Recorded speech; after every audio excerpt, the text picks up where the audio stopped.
Rebel News has doubled in size. At the beginning of the pandemic, we had about 30 teammates. Now we have around 60. 90% of them are in Canada. That's where our home is. But we also have some great contributors around the world. The famous Avi Yamini in Melbourne, Australia, the one-man army. Well, I am here in the United Kingdom in the town of Stonehaven, not far from Aberdeen in Scotland. It's my first time in nearly 3 years leaving the country because Justin Trudeau had his quarantine rules and his no-fly list for unjabbed folks like me. So it's nice to stretch my legs a bit. I came here to talk about a case, a shocking case of police lockdown brutality. You can find info on that at standwithgabby.co.uk. But along the way, I thought I would see who this fella Callum Smiles is. Apparently, he's a new rebel, but because of the no-fly zone, I've literally never met him until today, and he is a rebel in the UK. Callum, nice to meet you in person. Nice to meet you as well. You've been doing some videos on your own, but you started doing some freelance work with us. You cover some prickly cases, like there was sort of race riots in Leicester. The United Kingdom has a lot of stories that are of interest to Brits, but also they're thematically similar to stories around the world. Yeah, so in particular with the race riots in Leicester, you don't hear much in the mainstream media, but you'll see things on circles in Twitter and on other messaging platforms, similar stories in and around Europe. So we thought we'd go down there, especially with the recent events, to, well, try and show more people exactly what's going on. You know, I'm going to play a clip from that because I bet our viewers are thinking, okay, race riots, is it white folks rioting against newcomers? No, it's a little bit more complex and more interesting. Here's a clip from Callum's reports. Let's have two clips because you did a couple of them, right? Yeah, we managed to speak to Surav Dutt, who's a political analyst from the Midlands and from the Hindu perspective, which we weren't seeing in the mainstream media. Here, take a quick look at that. Last weekend, gangs of masked men were attacking the building and threatening worshippers inside, resulting in 47 arrests. Where do you see this going in the near future? In terms of communal relations within Leicester and the UK between the Hindu community and the Muslim community, this specific type of violence is unprecedented. Well, that's an example of the work you're doing. You're up here with me in Scotland to cover the case of Gabby Burnett, whose house was stormed without a search warrant by police almost 2 years ago. I get the feeling that I've had here before, which is that the mainstream media in the UK is just as much a media party, just as much in sync with the regime as in Canada. There might be a few more exceptions, like the new GB News TV station. They're independent-minded.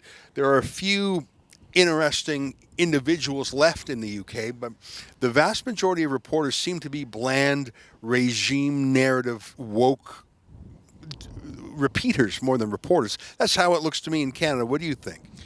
There seems to be this willful neglect of the little man. So I've shown people, around the country before coming up here when they said, "Oh, so where's the next story?" And I told them about Gabby Burnett, and they say, "Who's Gabby Burnett?" Showed them the video, and they all have that same heart-throbbing shock to think not only could this happen in our country, but that it can be kept so quiet. You know, there's other stories, like I've been following the case of open borders. In the United States, it's very famous. Trump wanted to build a border wall with Mexico. Biden has undone that, 900,000 illegals. In Canada, believe it or not, we have a border wall with New York State. And all the folks Trump was going to kick out, they just walk into Canada at our border called Wroxham Road. UK is an island, but the English Channel is not that far across. You guys have an open borders problem too, don't you? It's such a big problem. We saw less people come with William the Conqueror than we're seeing coming through Europe now.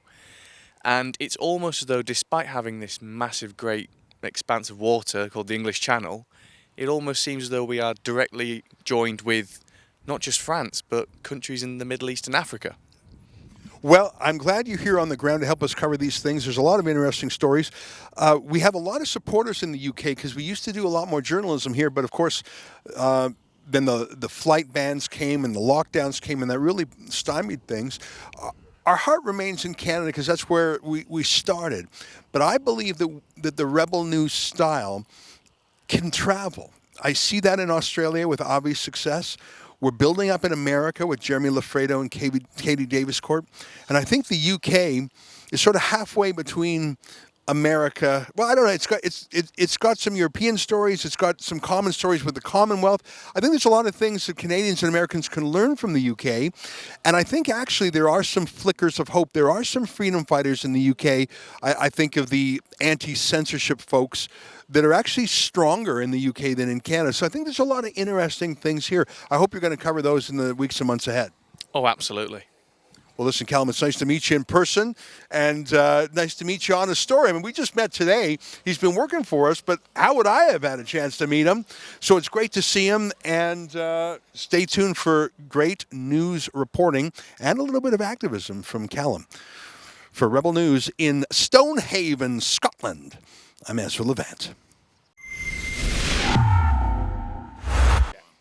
I am here in Stonehaven, Scotland, not far from Aberdeen in the United Kingdom. My first foreign trip in almost 3 years.